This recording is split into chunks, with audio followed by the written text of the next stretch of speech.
આપણે ગઈકાલે playing with fire એની અંદર એવું જોયું હતું કે આ જે શબ્દ છે મતલબ ફાયર વર્કનું જે સાયન્સ છે વિજ્ઞાન છે એને આપણે પાયરોટેકનિક કહીએ છીએ। આ પાયરોટેકનિક જે વર્ડ છે એ ગ્રીક ભાષામાંથી લેવાનો PYR ફાયર એટલે કે ફાયર એટલે કે અગ્નિ અથવા આગ અને ટેકનિક એટલે કે કલા બરાબર।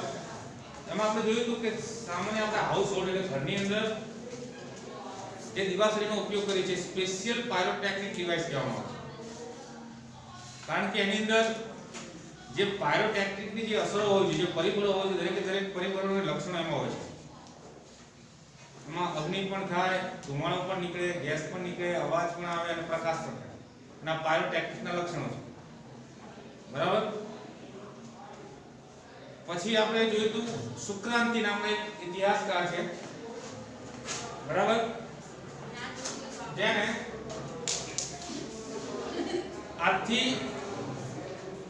2000 વર્ષ પહેલા એક પુસ્તકોમાં એવો ઉલ્લેખ કરેલો હતો કે તોપ ઘોડાઓ અને બંદૂક જેવી જે શસ્ત્રો હોય એનો ઉલ્લેખ એના પુસ્તકોમાં જોવા મળે, છતાં પણ એવું માનવામાં આવે છે કે જે પાયરોટેકનિક છે, ફાયરવર્ક્સ છે, ફટાકડાના શોધક ચાઇના છે।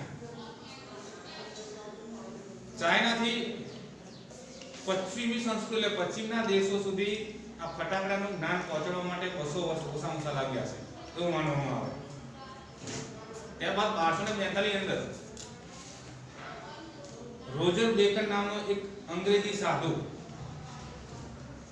ઇંગ્લિશ મોન્ક લખ્યું ને, કદાચ પરીક્ષામાં બ્રિટન મોન્ક લખેલું પણ આવા ધ્યાન રાખજો તો ઇંગ્લિશ એ બ્રિટન જ છે। તમે કહે સાહેબ મારી ચોપડીમાં તો કંઈ બ્રિટન નહોતું, પણ ટ્વિસ્ટ કંઈ પૂછે તો સમજી લેવાનું બરાબર। ઇંગ્લિશની જગ્યાએ કદાચ બ્રિટન લખેલું બ્રિટન મોન્ક તો એ જવાબ સાચો। બીજી વસ્તુ કે કદાચ તમને એવું પણ પૂછવામાં આવે કે રોજર બેકર શું હતો તો ફાર્મર, એન્જિનિયર, ડોક્ટર કે મોન્ક, તો તમારા જવાબમાં મોન્ક લખવાનું। આ પ્રશ્ન વારંવાર આવે બરાબર। આટલા સુધી આપણે ભાષણને કહ્યું। હવે જે છે આવે છે એ ફટાકડાની અંદર કયા રસાયણનું કેટલું પ્રમાણ હોય છે, રેશિયો કેટલો હોય, પ્રોપોર્શન, એ પણ કદાચ આપણે ભાષાંતર કરી નાખીએ તો કે 75% પોટેશિયમ નાઇટ્રેટ હોય છે એની અંદર, 15% છે ને, કયું સલ્ફર અને 10% સલ્ફર હોય, આ ધ્યાન રાખજો। તો અત્યારે આ એક એવું મિશ્રણ છે કે અત્યાર સુધી સદીઓ સુધી એમાં કોઈ ચેન્જીસ કરવાની જરૂર પડી નહીં। મેં તમને વાત કરી હતી એમ કે ભાઈ આપણી પાસે કોઈ પણ વસ્તુ હોય પણ એમાં કોઈ ઇમ્પ્રુવમેન્ટ કરવાની કે કોઈ ચેન્જ કરવાની જરૂર ના પડે તો આપણે ઇમ્પ્રુવમેન્ટ કે ચેન્જ કરીએ નહીં, એઝ ઇટ ઇઝ રહેવા દઈએ, એમાં પરિવર્તન લાવવાની કોઈ જરૂર નથી, કંઈ જરૂરી જ નથી, બધા એનાથી સેટિસ્ફાઈડ હોય। તો સદી સુધી આ જે બનાવ્યું હતું મિશ્રણ બ્લેક પાવડરનું ફટાકડા માટે, ફાયરવર્ક માટે, ક્રેકર માટે, એ એકદમ યોગ્ય હતું, એકદમ પરફેક્ટ કોમ્બિનેશન હતું, એટલા માટે એમાં કોઈ ચેન્જીસ કરવામાં આવ્યા નથી। હવે આપણે આગળનો પેરેગ્રાફ જોઈએ।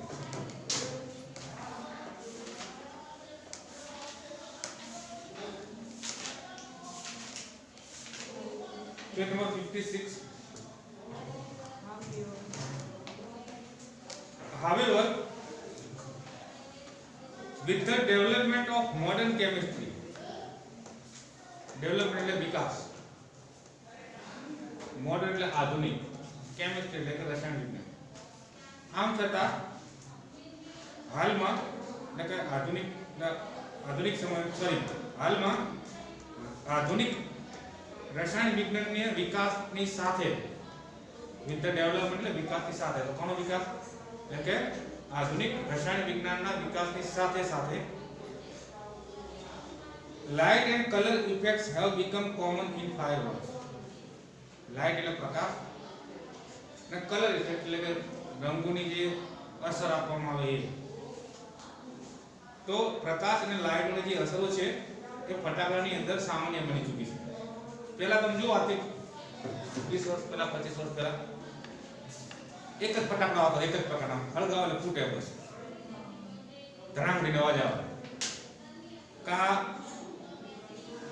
થોડા ગોળ ગોળ માંદરા આવે, માંદરા થઈ આવે, એક પ્રકારનો. અત્યારે તમે જો કેટલા બધા ફટાકડા આવી ગયા, તમે આકાશમાં જોવો તો 10 ધડાકા ફૂટે, 25 ફૂટે, 50 ફૂટે, અને દરેકે દરેક ધડાકામાં પાછો અલગ અલગ કલર.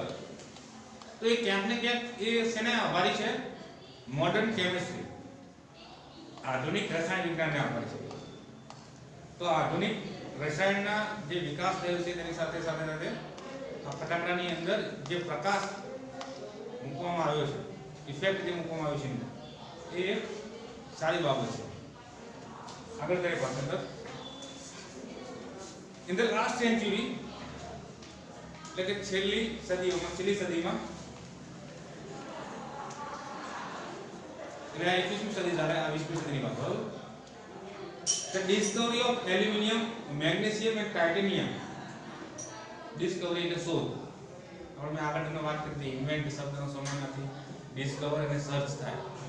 કે તો કે in the last century the discovery of aluminium, magnesium and titanium, which burn at high temperature emitting bright light, dramatically improve the brilliance of fibers.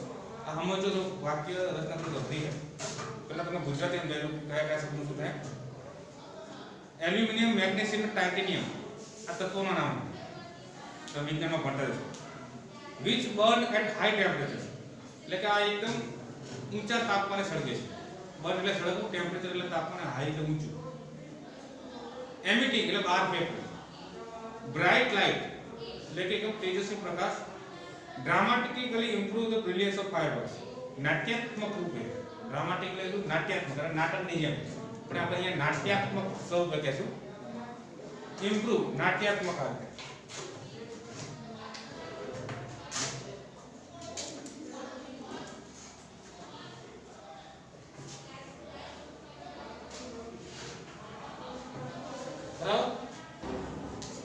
તો ડ્રામાટિકલી નાટ્યાત્મક, ઇમ્પ્રૂવ એટલે સુધારો કરવો. ધ બ્રિલિયન્સ ઓફ ફાયરવર્ક્સ, બ્રિલિયન્સ એટલે શું? ફાયરવર્ક એટલે ફટાકડા. હે એની જે શું કે આમ જળ, આમ બ્રિલિયન્સ એટલે તમને હોશિયાર થાય, વધારે થાય. એ બ્રિલિયન્સ એટલે આમ ઝળહળતું, જે ઝળહળતો પ્રકાશ બહાર નીકળે ને. હું આખા વાક્યનું ભાષાંતર કરું છું, સમજો ધીમે ધીમે. છેલ્લા દશકમાં, છેલ્લી સેન્ચુરીમાં અથવા સદીમાં the discovery of aluminium, magnesium અને ટાઇટેનિયમ, એટલે ત્રણેય તત્વોની જે શોધ થઈ એમાં કે જે which burns at high temperature, જે ઊંચા તાપમાને સળગતું હતું, એમાંથી જળહળતા સ્વરૂપે ફટાકડામાંથી જળહળતા સ્વરૂપ, નાટ્યાત્મક સ્વરૂપે પ્રકાશ બહાર ફેંકાય છે. ફરીથી ભાષાંતર કરું. In the last સેન્ચુરીમાં એટલે કે છેલ્લી સદીમાં એલ્યુમિનિયમ, મેગ્નેશિયમ અને ટાઇટેનિયમની શોધથી જે ફટાકડાની અંદર તેજસ્વી અથવા ઝળહળતા પ્રકાશ સાથે ઊંચા તાપમાને બહાર નીકળતા હતા. એટલે તમે નાટ્યાત્મક સ્વરૂપે જે જળહળતા છે ને, એની આગળ નાટ્યાત્મક સ્વરૂપે જળહળતા પ્રકાશ બહાર નીકળતા હતા. મેં તમને પહેલા વાત કરી એમ કે પહેલા એક જ ગોમ આવતો હતો અને હળગાવો એટલે ટેમ્પરેચર, આ લોકોનો સિદ્ધાંત હોય ફટાકડાનો. આવડો ફટાકડો વધારો, બરાબર. આની ડિબેટ છે. અહીંયા જ્યારે સળગાવવામાં આવે તો સળગતી ડિબેટ અહીંયા જાય, અને અહીંયા ને એકદમ દબાણપૂર્વક રસાયણો ભરેલા છે, અને એ પણ અહીંયા સુધી અગ્નિ પહોંચે ને એટલે આના પર હાઈ ટેમ્પરેચર આવે ત્યારે ધડાકા સાથે ફૂટે. બાકી આ બધું ખાલી જ હોય, અને કાગળ જ ભર્યો હોય, કશું ના હોય. તો એક વૈજ્ઞાનિક સિદ્ધાંત છે આવો. અહીંયા જ્યારે ગરમી પહોંચે ત્યારે શું થાય? આ એકદમ ટાઈટ ભરેલું હોય. એવો સિદ્ધાંત હોય કે ગરમી પહોંચે એટલે જેટલું ટાઈટ ભરેલું હોય એટલું જ ધડાકા સાથે બહાર નીકળે. અમુક આપણે ફટાકડા સુસરી થઈ જવાનું કારણ શું તમને ખબર છે? આ જે રસાયણો હોય ને એ દબાણમાં હોય એના કારણે ખોલા થઈ ગયા એટલે એ ફટાકડો ફૂટે નહીં, સુસરી થઈ. જેટલું વધારે ટાઈટ હોય એટલો ધડાકો વધારે થાય, બરાબર. સિમિલરલી એટલે કે એવી જ રીતે colours too are recent development, એવી જ રીતે કલર એટલે કે રંગ પણ આધુનિક રંગોમાં પણ આધુનિક વિકાસ થયો છે. વાત કરીએ એમ કે અત્યારે તમે ફટાકડા જુઓ મોંઘા તો હોય છે પણ સાથે સાથે રંગબેરંગી કલરો નીકળે. એક જ બોમ્બ ફોડો તો 7 કલરના રંગ નીકળે, બરાબર. તો એવી જ રીતે હાલમાં આધુનિક રંગોનો પણ વિકાસ થયો છે. The principal colors emitters in pyrotechnics were identified after decades of research. Decade એટલે દશકો. શું થાય? દશકો એટલે 10 વર્ષ. આપણે વીક ને 7 દિવસ કહીએ, મંથ એટલે કે 30 અથવા 31 દિવસ, 15 દિવસ એટલે ફોર્ટનાઇટ કહીએ. તો ડિકેડ એટલે કે 10 વર્ષ, બરાબર. તો કે the principal colors emitters in pyrotechnics were identified after decades of research. પહેલા આપણે આ લઈશું after decades of research મતલબ 10 વર્ષ અથવા દશકાના સંશોધન બાદ. after એટલે કે પછી અથવા બાદ, એક દશકાના સંશોધન બાદ the principal colors emitters in pyrotechnics એટલે pyrotechnics ની અંદર જે મુખ્ય કલરો હતા તે ઓળખવામાં આવ્યા. were identified એટલે ઓળખવામાં આવ્યા. તો કે એક દશકાની સંશોધન બાદ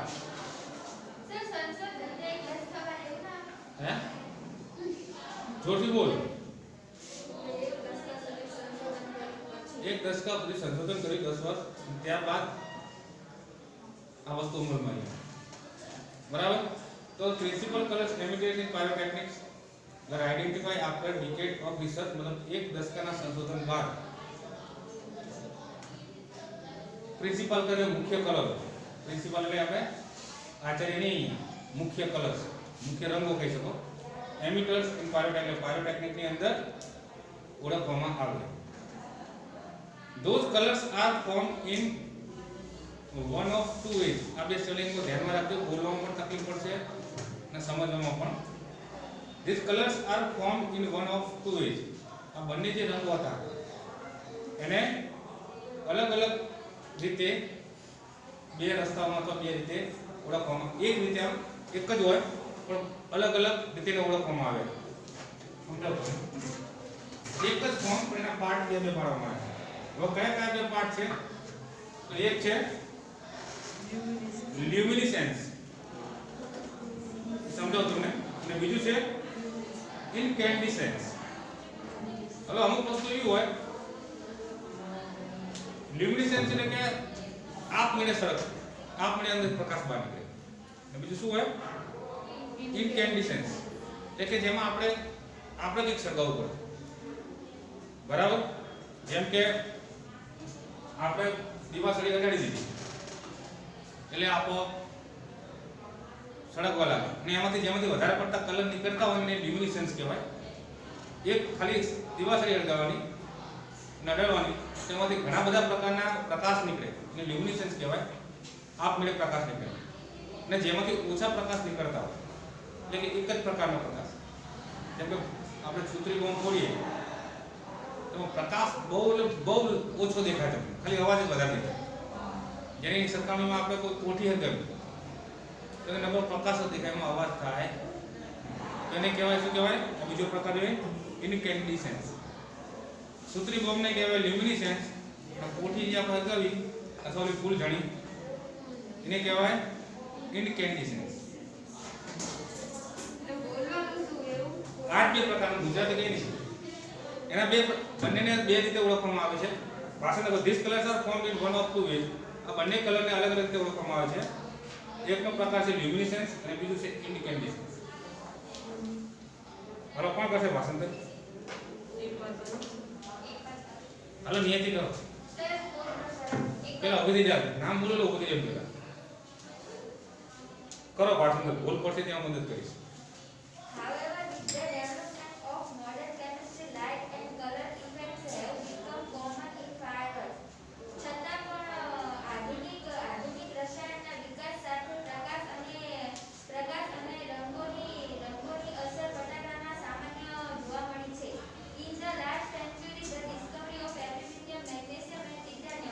One at high temperature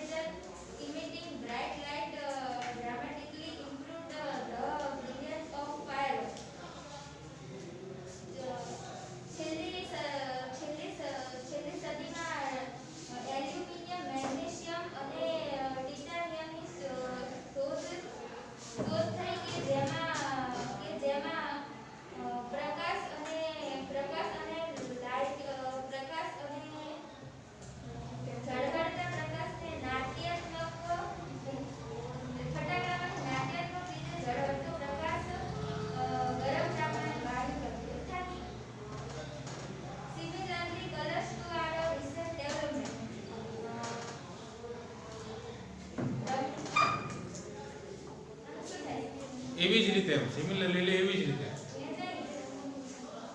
તેવી જ રીતે રંગોનો પણ વિકાસ થયો. હા The principal color emitters in pyrotechnics were identified after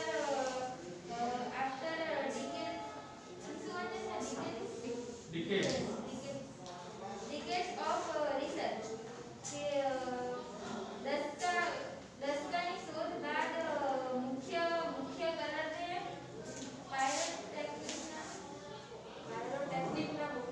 પાયરોટેક્નિકના મુખ્ય કલરોને ઓળખવામાં આવ્યા.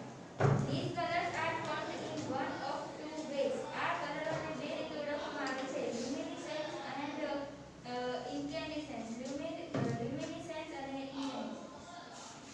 ભાઈ હવે સેટ પર ભૂમિ However, with the development of modern chemistry, light and color effects have become common in fireworks. હાલમાં આધુનિક રસાયણના વિકાસ સાથે પ્રકાશ અને રંગોની અસર ફટાકડામાં સામાન્ય થઈ ગઈ છે. In the last century, the discovery of aluminum, magnesium and titanium, which burn at high temperatures, emitting bright light, dramatically improved the brilliance of fireworks. છેલ્લી સદીમાં એલ્યુમિનિયમ, મેગ્નેશિયમ અને ટિટાનિયમની શોધ થઈ કે જે નાટ્યાત્મક રીતે તેજસ્વી રંગોને ખૂબ જ ઊંચા તાપમાન સાથે બહાર કાઢે છે. Similarly colours too are recent development.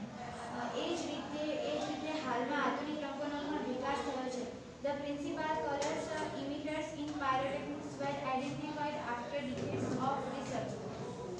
છેલ્લા દસકાના શોધ બાદ પાયરોટેક્નિક્સમાં મુખ્ય કલરોને ઓળખવામાં આવે છે. These colors are found in one of two ways: luminescence and incandescence.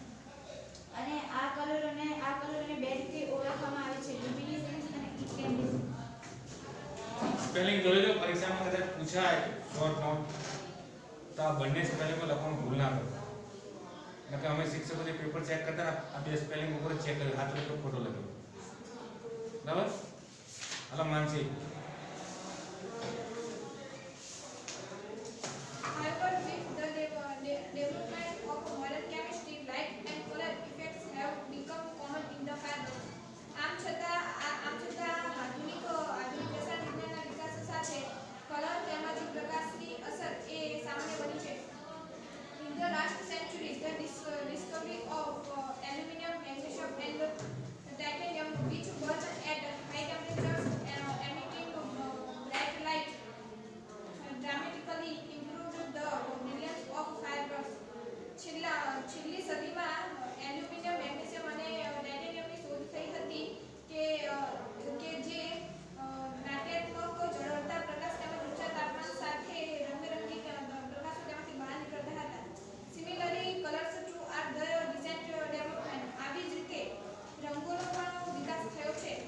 The principal color emitters in the pyrotechnics were identified after decades of research. છેલ્લા દસકાના સંશોધન બાદ મુખ્ય કલરોને પાયરોટેક્નિક્સના મુખ્ય કલરોને ઓળખવામાં આવ્યા. These colors are formed in one of two ways. આ કલરો એ બે જુદી રીતે ઓળખાય છે: luminescence and incandescence. Hello Divyaben.